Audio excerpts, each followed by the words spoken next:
You might be wondering, why is Schneider Electric talking to me about setting targets and writing action plans? Schneider Electric is well known as an energy technology company. Yes, we are that, but we're also a company that's done this for ourselves and been recognized for the efforts of our, 140,000 employees around the world, and we're quite proud of the work that we've put in over the last 2 decades in this space. But we are also, beyond just an energy technology company, we also have a large advisory business.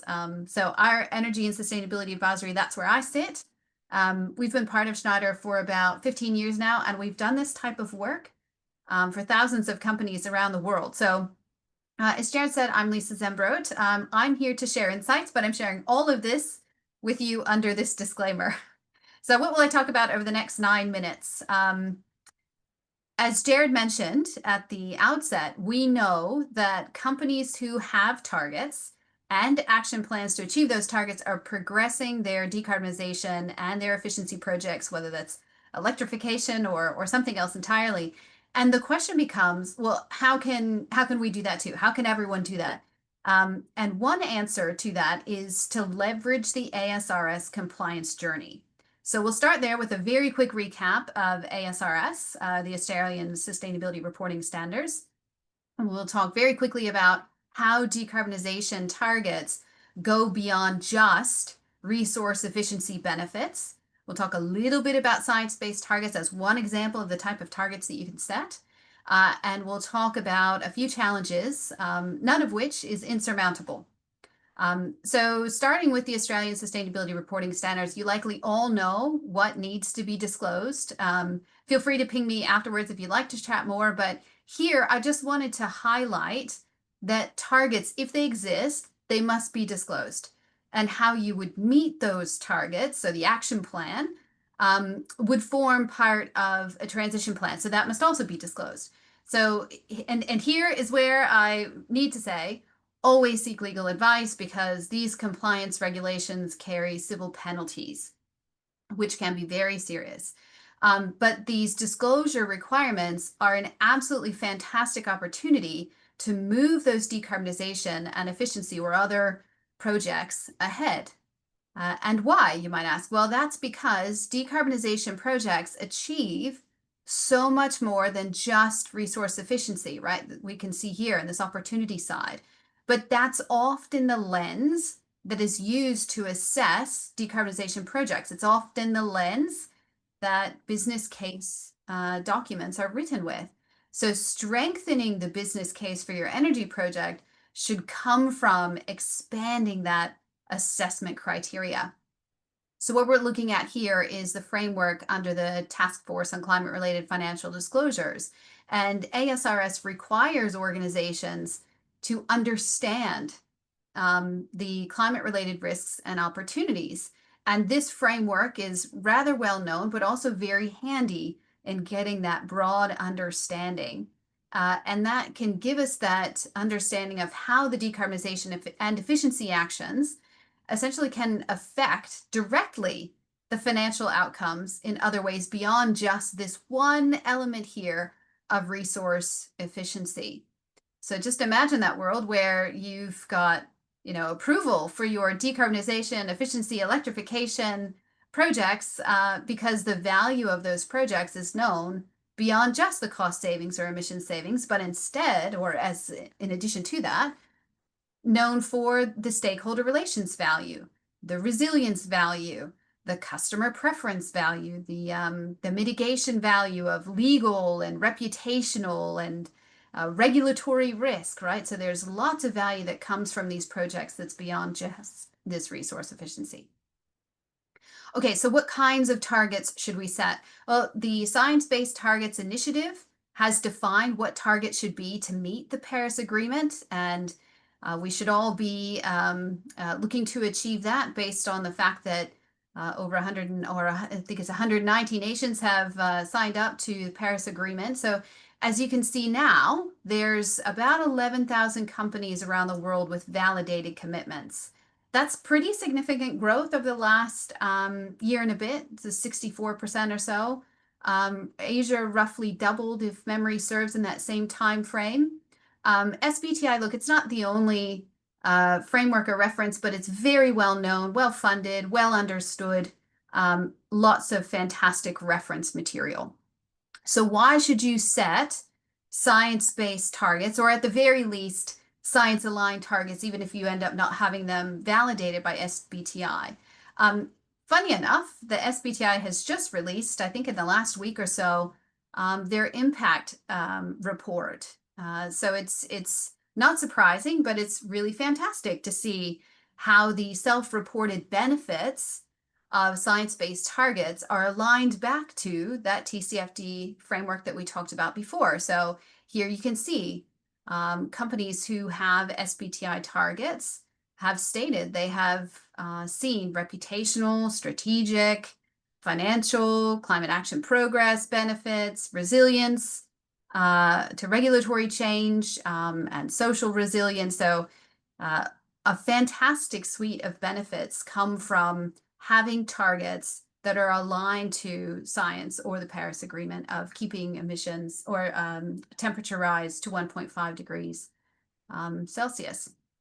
And you're in good company here as well, so that's probably also worth mentioning. Jared, you'd mentioned a few food and bev companies here in Australia around the industry and its objectives and the ability it has to move the needle.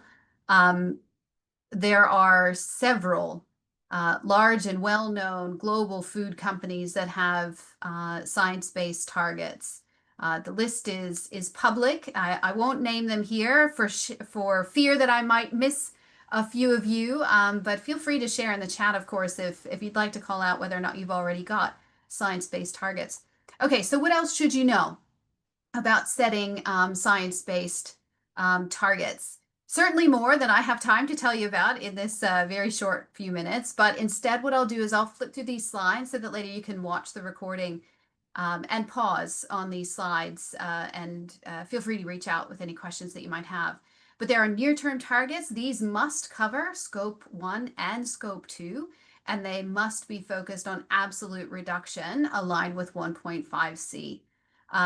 If Scope 3 is more than 40% of your emissions, your targets must also cover Scope 3, but these don't have to be absolute reduction. They can be something else if you so desire. I will also note there's also sector decarbonization guidance that the SBTI has provided, and I'll touch on that in just a second. But there are also long-term target criteria that must be followed if you want to have a net zero ambition validated. So just as an example, Schneider Electric was one of the first companies to have our net zero ambitions validated by Science Based Targets Initiative. The criteria for a net zero ambition or a net zero set of targets is actually quite strict and includes elements that go well beyond just near-term and long-term targets. But I'm going to flip past this to flash on the screen the sector guidance. I wanted to make sure that people were aware that SBTI has actually released guidance for most sectors, including the forest, land, and agriculture sector. So that's FLAG. And that's where most food and bev falls. So there are some special considerations for FLAG targets that need to be unpacked with expert guidance if you decide to set science-based targets and wish to have them validated and you sit in the food and bev industry. The Science Based Targets Initiative has shared this process, which is great, but we have found that the most important step to take, so thinking about those pitfalls that Jared mentioned before, is the stakeholder engagement workshops that we run. They solidify understanding and buy-in of the targets and later the action plan. So if you skip that step, if you skip stakeholder engagements, you're sure to face uphill battles later. Okay, so coming back to ASRS for just a moment, remember that through this process of becoming compliant with the Australian Sustainability Reporting Standards, organizations must create that understanding of climate risk and related opportunities and sorry, I've bundled that word, climate related risks and opportunities that must be understood And this is during this process is the absolute ideal time to connect that decarbonization and efficiency to more than just that resource efficiency that we talked about earlier in terms of value. So what could possibly go wrong? A few challenges to note and how to overcome them. And it's interesting that some of the same challenges that Alice has mentioned, or shortcomings of the very high level Australian country targets, are repeated here. So some of the same challenges. So targets and action plans embedded into an organization's core strategy are the most impactful and have the highest likelihood of being achieved. So leveraging the ASRS compliance process to connect those climate risks and opportunities with decarbonization outcomes is a critical thing to achieve. So reach out and connect with finance or climate or sustainability or whoever owns ASRS in your organization. It's also critical that you make sure that the action plans you write are detailed, spelling out that governance that Alison talked about as well. Monitoring, especially laying out the resources and timelines. So this is where the engineering and energy expertise is really critical. So you're a stakeholder to this ASRS process, so make sure you're connected into it. The next challenge I wanted to talk about was data availability. Without that, it can really slow down the understanding of that connection between energy and emissions to those strategic decisions. And do not try to comply with ASRS in spreadsheets. It can make life very difficult. So Schneider Electric uses a platform called Resource Advisor for our ESG data. There are others as well, but the key is to move out of spreadsheets. And this goes for scope 3 as well, which I know Sarah is going to speak about. Again, Schneider Electric uses a platform called Zygo for its supplier decarbonization program and for the programs that we run for our clients. But again, the key here is to move out of spreadsheets to manage that data and really giving you that clarity that rolls right into governance. And governance is that recurring theme over and over and over again, no matter what topic you're talking about.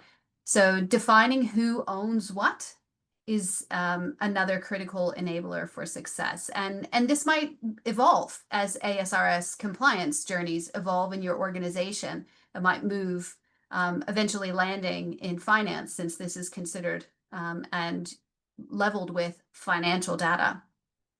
Okay, so to summarize, Jared, then in 10 seconds, the business case for your energy project is strengthened by connecting climate-related risks and opportunities to the project outcomes. So leverage that ASRS compliance journey to embed your projects in the strategic plans of the organizations. That's really the critical takeaway. So I have so much more to say, but I will leave it there, Jared, and hand it back to you.